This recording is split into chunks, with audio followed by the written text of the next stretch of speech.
Hawak na ng mga otoridad ang 4 na suspect sa pagpatay sa operations chief ng QCPD Station 4. Ang detalye mula kay Alvin Baltazar. Makalipas ang 4 na araw ng pagkakapaslang kay QCPD Station 4 Chief for Operations, Police Chief Inspector Roderick Medrano sa Sabarte sa Fairview, Quezon City. Nagkaroon na ng development sa naturang kaso ng nasabing junior police officer. Kasunod na rin ito ng pagkakaaresto ng mga operatiba ng Special Investigating Task Group Medrano ng 4 na suspect kahapon ng alas 3 ng madaling araw sa Commonwealth Market. Nakuha sa 4 na mga suspect ang 3 kalibre 45 baril, isang M30 carbine, isang kalibre 38 baril, isang granada at isang puting Toyota FX na may plate number WRX 870.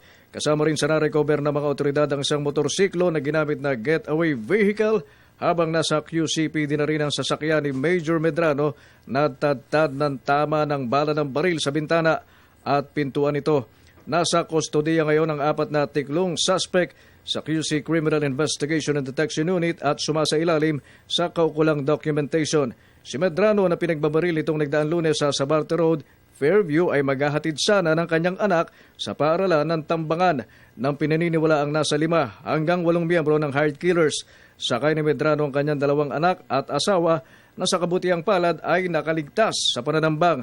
Nakahapma sa kasalukuyan ng bandila sa QCPD bilang pagdadalamhati sa pagkamatay ng junior police officer.